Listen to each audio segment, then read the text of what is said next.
I think almost every parent has been told that a consistent bedtime routine is important. And it's true. But I want to touch on a very specific step in the bedtime routine that I don't think gets enough credit or attention. And that is the bedtime song. Hi, I'm Allison Edgety, a pediatric sleep and wellness coach and a mom of two. I love to help parents find solutions. This is How Long Till Bedtime.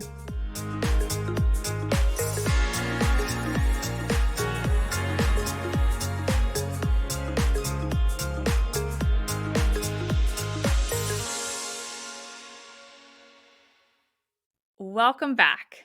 As I was getting ready to hit record on this episode 85 and I was loading it in, I found myself thinking, wow, we have put an episode together every week for the last 85 weeks. That is no joke, but it's been a lot of fun. And Beth, my podcast producer, and I are so grateful that you keep coming back to listen week after week. So thank you. Okay, today's episode is about a simple thing that can make a really big difference. When I work with clients on coming up with a short and simple bedtime routine that they can implement consistently with their baby or toddler, I always recommend that the final step of that routine be singing a song. And I recommend that they sing the same song every night at bedtime and also before each nap at home. I realize that that sounds boring and repetitive, but the reason I recommend the same song is because I want that song to become that final cue or that final trigger to your baby or toddler's body that it is time to sleep. This is the exclamation point on your consistent bedtime routine. On top of recommending you sing the same song each night, I recommend that you choose a simple song. I like to say it's best to choose a song that the average babysitter or grandparent will know. So, two examples would be Twinkle, Twinkle, Little Star or Rockabye Baby. I have had musicians, for example, who have written their own great, lovely bedtime tunes.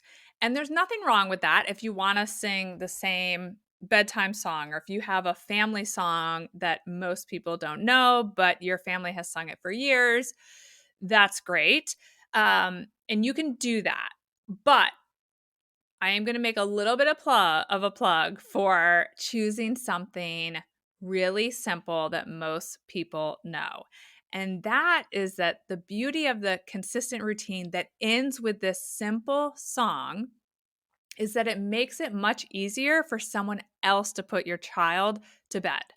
So think about more date nights with the kind of average typical babysitter that you're going to have, or a song that the grandparents, whoever might be watching your child when you go on date nights, think about having a song that they would know. Another thing that comes up is, well, what if parents speak one language, but let's say a nanny or an au pair speaks a different language, or the grandparents who will be watching the baby speak a different language, that maybe not everyone knows the same language. So if that is the case and you have consistent caregivers who don't share a language, babies can adapt to, I hear this consistent song from this core group and this consistent song from this person. And so that is something that you can consider doing, is having two different songs if we're talking about folks who are speaking different language and we don't have a song that we share.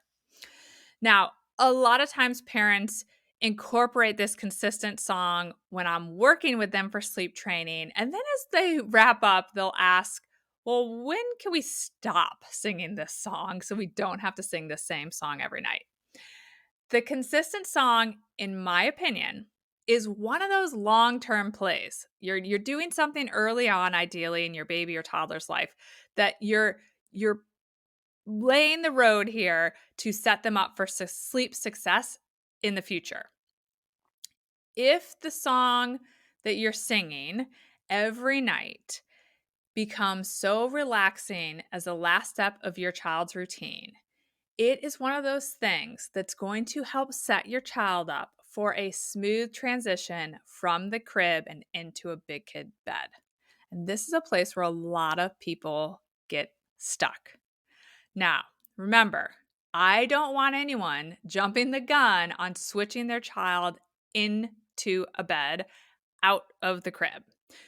If you need some convincing, listen to episode 28 for more on that. But with the idea of wanting to properly prepare our kids for the transition that's ultimately going to happen, the song really helps to set them up nicely to be really relaxed when you tuck them into their new big kid bed at night, because everything is going to be kind of cueing their body that sleep is coming. You're going to be doing that consistent bedtime routine, and they're going to hear that song that's always the last thing their body hears before they go to sleep, and it's going to help them be more relaxed and their body be more relaxed and less likely to hop right out of bed after you tuck them in. I, for example, sang Twinkle Twinkle Little Star to my girls every night for years.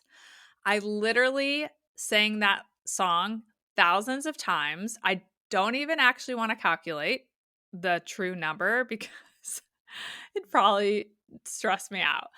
But it was so, so effective. So choose a simple song and just get used to singing it every night and for every nap. One last note on the song. I want the song to be a song for sleep, not just for soothing your baby, toddler, or child. So don't sing this song when your baby or toddler is upset and you're just trying to calm them down or soothe them. I realize the song will be soothing to them. That's our goal. We want it to be a soothing song. But I want you to reserve the song for bedtime and nap routine so that the body really has that strong reaction to hearing the song.